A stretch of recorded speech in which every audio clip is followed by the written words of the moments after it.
Hello guys, welcome back to our channel. I hope எல்லாம் ஹெல்த்தியாக சந்தோஷமாக இருப்பீங்கன்னு நினைக்கிறேன். இன்றைக்கி ஒரு சூப்பரான ஸ்வீட் ரெசிபி தான். வாங்க எப்படி செய்யுதுன்னு பார்க்கலாம்.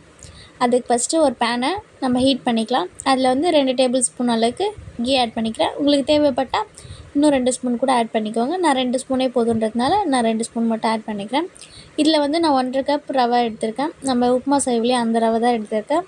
இது வந்து ரோஸ்டட் ரவை, ஸோ அதனால நான் அப்படியே டேரெக்டாக சேர்த்துக்கிறேன். இது வந்து ஹீட் வந்து நீங்கள் மீடியம் ஹீட் வச்சுக்கோங்க. மீடியமாக இருந்தால் தான் ரவை சீக்கிரமாக கரிஞ்சு போகாது. ஸோ மீடியம் ஹீட் வச்சு நல்லா அந்த கீயில் வந்து ரவை நல்லா மிக்ஸ் ஆகணும். ஸோ அந்தளவுக்கு நல்லா மிக்ஸ் பண்ணி விடுங்க. அந்த மிக்ஸ் ஆகிறப்போ நல்லா ஸ்மெல் சூப்பராக வரும். அந்த அரோமா வந்து பார்த்திங்கன்னா செம்மையாக இருக்கும், அந்த கீயில் வந்து ரவை ரோஸ்ட் ஆகிறது. ஸோ அது வரைக்கும் நல்லா ரோஸ்ட் பண்ணி எடுத்துக்கோங்க. இந்த ஸ்வீட் செஞ்சு கொடுத்தீங்கன்னா ரொம்ப டிஃப்ரெண்ட்டாகவும் இருக்கும் அண்ட் நியூ ரெசிபியாகவும் இருக்கும். ஸோ விரும்பி சாப்பிடுவாங்க குட்டீஸ்லேருந்து பெரியவங்க வரைக்கும். ஸோ மறக்காமல் ட்ரை பண்ணி பாருங்கள்.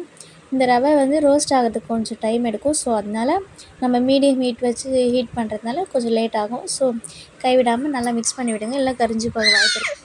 ரவை நல்லா ரோஸ்ட் ஆனதுக்கப்புறமா அதை நல்லா ஆற வச்சு எடுத்துக்கோங்க. அதுக்கப்புறமா நான் இதில் வந்து 2 எக் ஆட் பண்ணிக்கிறேன்.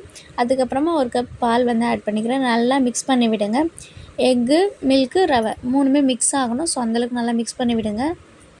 முட்டை, பால் எல்லாமே நம்ம அடுப்பு ஆஃப் பண்ணிவிட்டு தான் சேர்க்க போகிறோம். ஸோ அதனால் அடுப்பு ஆஃப் பண்ணிவிடுங்க.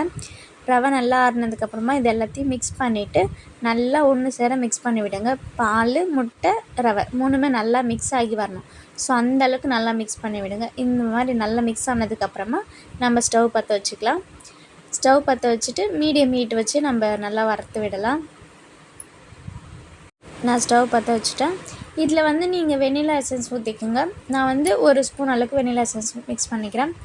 அதுக்கப்புறமா உங்களுக்கு வெண்ணிலா எசன்ஸ் வேண்டாம் அப்படின்னு நினச்சிங்கன்னா ஏலக்காய் தூள் கூட சேர்த்துக்கலாம். ஆனால் இதுக்கு வந்து வெண்ணிலா எசன்ஸ் தான் பர்ஃபெக்டாக இருக்கும். ஸோ அது மிக்ஸ் பண்ணிக்கோங்க. அப்போ தான் எக் ஸ்மெல் வராமல் இருக்கும். இது சேர்க்கலனாலுமே எக் ஸ்மெல் வராது. ஸோ உங்களுக்கு விருப்பமாக இருந்தால் சேர்த்துக்குங்க. இந்த மாதிரி வந்ததுக்கப்புறமா நான் வந்து 1.5 கப் ரவைக்கு 1 கப் வந்து நாட்டு சர்க்கரை எடுத்துருக்கேன். நீங்கள் ஒயிட் சுகர் வேணுனாலும் எடுத்துக்கலாம், அதுவுமே டேஸ்ட் நல்லாயிருக்கும். நான் வந்து 1.5 கப் அளவுக்கு நாட்டு சர்க்கரை எடுத்துக்கிறேன். அதில் வந்து நீங்கள் மிக்ஸ் பண்ணி விடுங்க. மிக்ஸ் பண்ணுறதுக்கு கொஞ்சம் பால் வேணும்னாலும் ஆட் பண்ணிக்கோங்க. பால் வந்து நான் வந்து காய்ச்சி ஆற வச்ச பால் தான் ஆட் பண்ணியிருக்கேன். ஃபஸ்ட்டு ஆட் பண்ணதுமே காய்ச்சி ஆற வச்ச பால் தான். ஸோ நல்லா மிக்ஸ் பண்ணி விடுங்க. பால் ஊற்றி மிக்ஸ் பண்ணுறப்ப இன்னுமே நல்லா மிக்ஸ் ஆகும். அதுக்கப்புறமா அதே சமயத்தில் ரவையுமே நல்லா வெந்து வரணும். ஏன்னா ரவை வந்து வேகலைன்னா நல்லா இருக்காது. ஸோ அந்த பால் ஊற்றி முட்டை மிக்ஸ் பண்ணி இது பண்ணுறோம் இல்லையா, அப்போ வந்து ரவை நல்லா வெந்ததுக்கப்புறமா நீங்கள் நாட்டு சக்கரை சேர்த்துக்குங்க. இப்போ எல்லாமே நல்லா வெந்து வந்துடுச்சு. ஸோ லாஸ்ட்டாக ஃபைனல் டச்சாக நான் வந்து 1 ஸ்பூன் கீ ஆட் பண்ணிக்கிறேன். தேவைப்பட்டால் ஆட் பண்ணிக்கோங்க, இது வந்து ஆப்ஷனல் தான். இப்போ வந்து நல்லா மிக்ஸ் பண்ணி விடுங்க. மிக்ஸ் பண்ணதுக்கப்புறமா பேனில் வந்து நம்ம செஞ்சு வச்சுருக்க ஸ்வீட் வந்து ஒட்டாமல் வரணும். அதுதான் கரெக்டான பதம். இங்கே பார்த்தீங்களா, இப்போ ஒட்டாமல் இருக்கு இல்லையா, இந்த மாதிரி நல்லா ஒட்டாமல் வந்தால் தான் அது கரெக்டாக வெந்திருக்குன்னு அர்த்தம். அது வரைக்கும் நல்லா மிக்ஸ் பண்ணி ஹீட் வந்து லோ ஹீட்டில் வச்சுக்கோங்க, இல்லை மீடியம் ஹீட்டில் வச்சுக்கோங்க. நல்லா மிக்ஸ் பண்ணி விட விட அது ஒட்டாமல் வரும்.